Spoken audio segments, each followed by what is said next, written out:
कर्म ही पूजा है। गर्मियों का समय था, धूप निकल रही थी। सोनू कौवा अपने घर में आराम कर रहा था। देखते ही देखते गर्मियों का मौसम गुजर जाता है और सर्दी की ऋतु आ जाती है। एक दिन सोनू बहुत भूखा होता है। वह भूख से मर रहा होता है क्योंकि पिछली रात उसने कुछ नहीं खाया था, इसीलिए उसकी भूख और ज़्यादा तेज़ हो रही थी। वह भोजन की तलाश में इधर उधर देखने लगा तो उसने देखा कुछ चिड़ियाँ अनाज के दाने ले जाकर अपने बिल में रख रही हैं। वह ये देख कर के खुश हो गया। उसने सोचा, क्यों ना मैं इनसे थोड़े अनाज के दाने मांग लूं, ये मुझे दाने दे देंगी तो मेरा पेट भी भर जाएगा। इसी आशा में वह चिड़ियों के पास जाता है और कहता है, चिड़िया बहन, क्या तुम मुझे थोड़े अनाज के दाने दे दोगी? मुझे बहुत भूख लग रही है। मैंने कल से कुछ भी नहीं खाया है। भूख के मारे मेरा दम निकला जा रहा है। ये सुनकर सभी चिड़ियाँ उसकी तरफ देखने लगती हैं। उनमें से एक चिड़िया सोनू कौवे से कहती है, सोनू कौवे जी, गर्मियों के दिनों में आप क्या कर रहे थे? क्या आपने अपने लिए जरा सा भी दाना इकट्ठा करके नहीं रखा? इस पर सोनू कौवा लज्जित होते हुए कहता है, ये तो सच है कि गर्मियों के मौसम में मैं गीत गा रहा था। मैंने अपने लिए भोजन एकत्र नहीं किया। मैं सारा दिन घर पर आराम करता रहता था। अब जबकि सर्दियों का मौसम आ चुका है तो मेरे पास खाने के लिए कुछ भी नहीं है। मुझ पर कृपा करें और मुझे कुछ दे दें। इस पर एक चिड़िया ताना कसते हुए कहती है, तो अब सर्दियों के मौसम में भी तुम गाना गाओ और जाकर के आराम करो। ये कह करके वहाँ से चिड़िया जाने लगती है और सोनू कौवा अपना मुंह लेकर के रह जाता है। बच्चों, हमें आराम नहीं करना है, हमें कार्य करना है, क्योंकि कर्म ही पूजा होती है। एक घना जंगल था। वहाँ पर लाडो गोरैया और सोनू कौवा रहा करते थे। वे दोनों बहुत अच्छे दोस्त थे। किसी को भी कोई मुसीबत आती तो दोनों एक दूसरे का साथ देते। कौवा बहुत ही होशियार थी, किसी भी समस्या को सुलझा सकती थी। एक दिन लाडो और सोनू आसमान में उड़ रहे थे। कहीं एक जगह रूबी कबूतर अपने बच्चों के साथ बहुत उदास बैठी थी। आज तुम दोनों में से एक को चील का आहार बनना ही होगा। क्या करूं, मेरी समझ में नहीं आता। हे भगवान, हमें इस नरक से कब बाहर निकालोगे? ऐसा कहकर वो बहुत उदास हो रही थी। उसे देखकर वो दोनों उसके पास आए। क्या हुआ, आप उदास क्यों हो?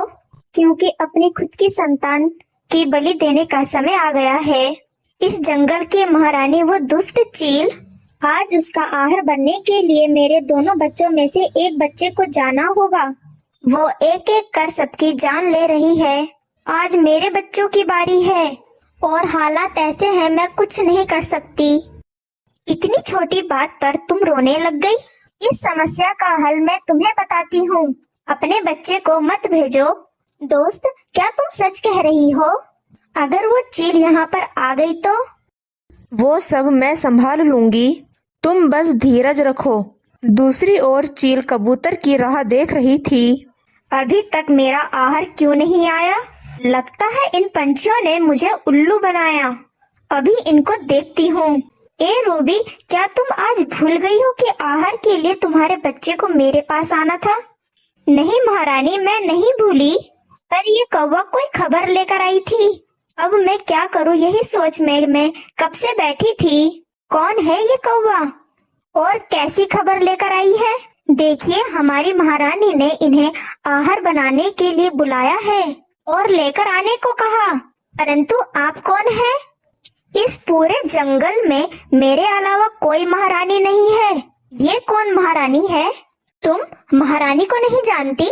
वही तो, वो पूरे इस जंगल की महारानी है और उनके आहार और पानी की जिम्मेदारी इसी रूबी कबूतर की है। अगर कोई इसके आड़े आया तो समझो अपनी जान गंवा देगा। क्या कहा? मेरी बराबरी में कोई आया है? आज दूध का दूध और पानी का पानी होगा। कौन है तुम्हारी महारानी?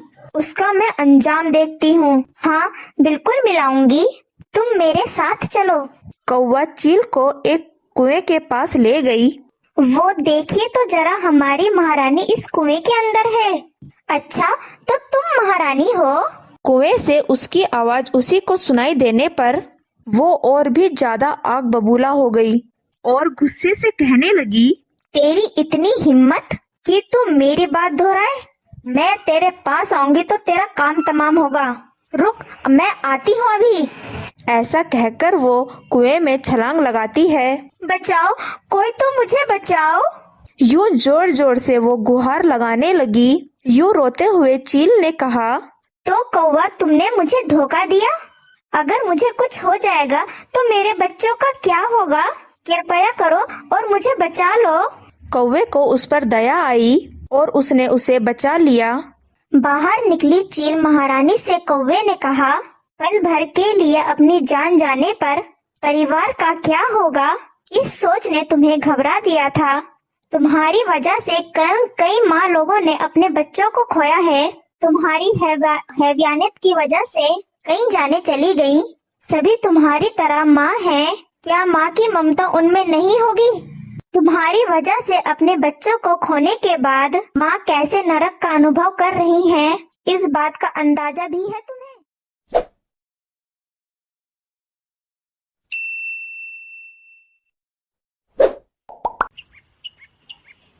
हाय रे, कितनी चिलचिलाती धूप हो रही है। मम्मी भी खाने की तलाश में गई है और वो देखो सामने कौवे का बच्चा अपने स्विमिंग पूल में डेली खेलता है।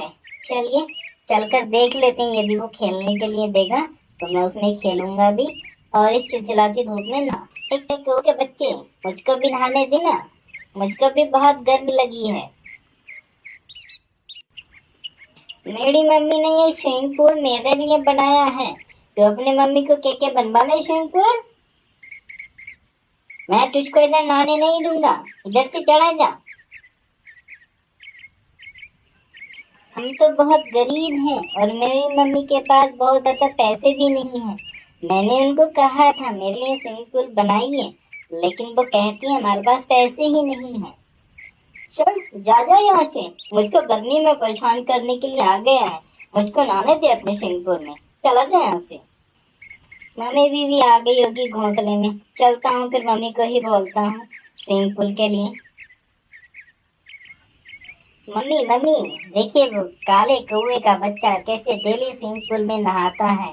आप मुझको भी एक स्विमिंग पूल बनाकर दीजिए ना। इतनी गर्मी में तो मेरी हालत ही खराब हो जाती है।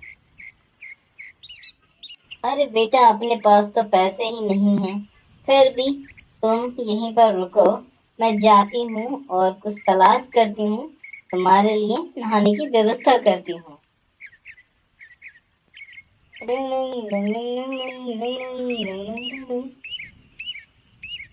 अरे वाह, ये इतना बड़ा तरबूज किसने खाकर यहाँ पर छोड़ा है? ये तो बहुत ही अच्छा दिख रहा है। मैं इसमें ही पानी भरकर अपने बच्चों को दे दूंगी और वो इसमें नहा भी सकता है। ये क्या है मम्मा, आप कहाँ से लाए हैं?